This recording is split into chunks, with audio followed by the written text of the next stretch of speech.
In Washington today, President Biden will honor some of the police officers and others who helped defend the Capitol as the nation marks 2 years since the attack there.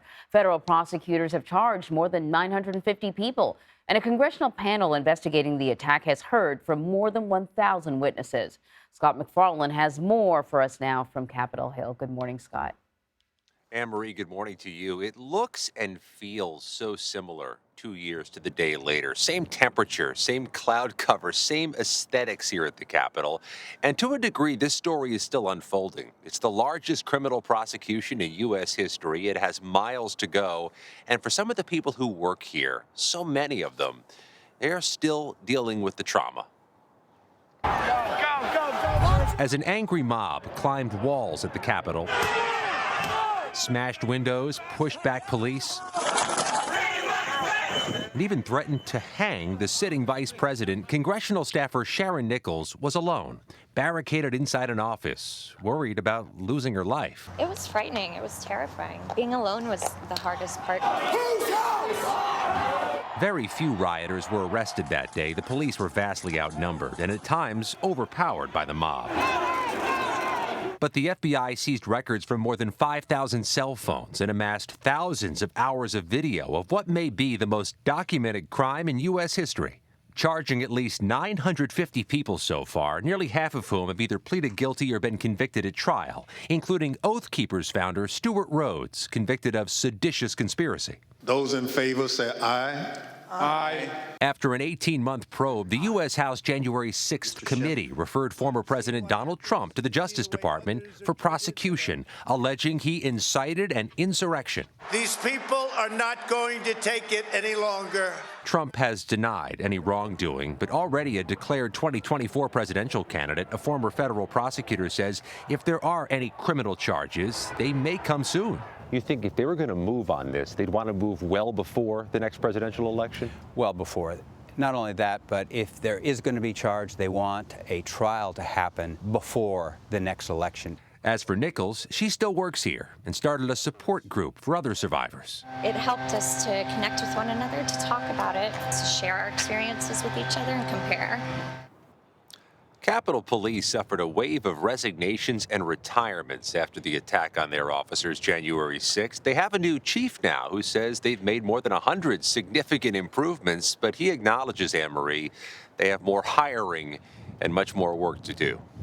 So as I understand it today, there are demonstrations planned. Security is being beefed up at the Capitol. Do they have what they need to keep the building secure?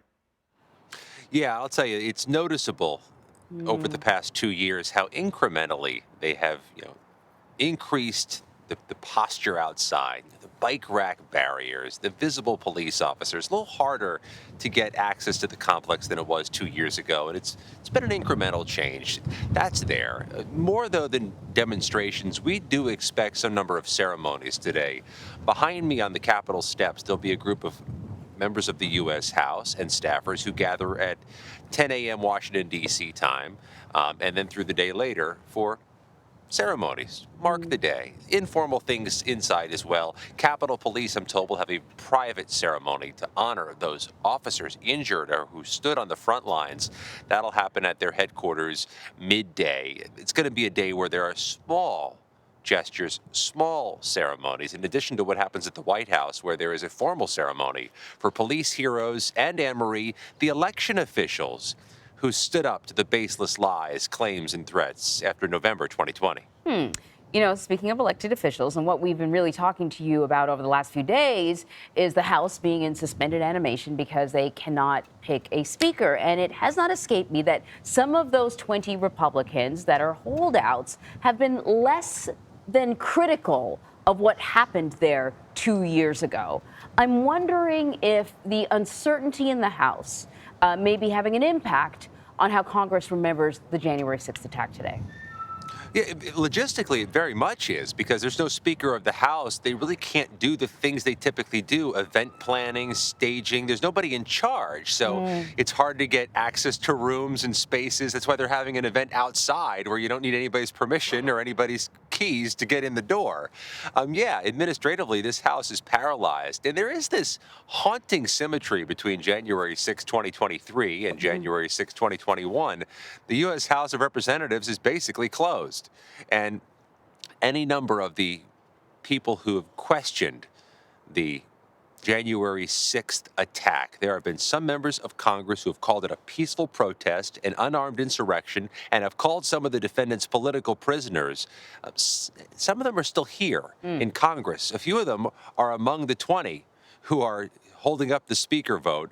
There is a symmetry that is unmistakable and unavoidable today.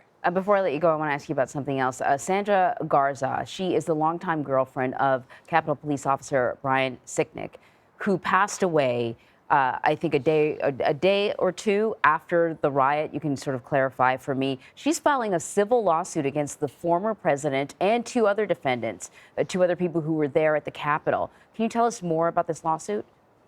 Yeah, CBS News broke the news that Sandra Garza, the longtime girlfriend of fallen Officer Sicknick, filed a $10 million civil lawsuit against Donald Trump and against the two defendants in the U.S. Capitol riot cases who were accused of assaulting Officer Sicknick. He died the day after January 6, 2021. The medical examiner ruled it to be a death by multiple strokes, and it was deemed natural causes. But in this civil lawsuit, Garza alleges wrongful death, conspiracy, assault, and a number of other claims, saying that the assault is connected to the death and to the damages, and that Donald Trump's words invoking an insurrection connected to the damages and the death. That's really the bottom line as we sit here 2 years later. There are any number of victims out there who still are seeking justice for what happened. 950 criminal defendants, Anne Marie. There are likely hundreds more arrests to come, and there are loved ones who have still lost people in this attack, who are coping with it, and there are 140 police officers injured that day, some of whom are still recovering, some of whom had to step away from the job. It's a good reminder. It's been 2 years, and some of those people will be dealing with the trauma for many, many years to come. Scott MacFarlane, thank you.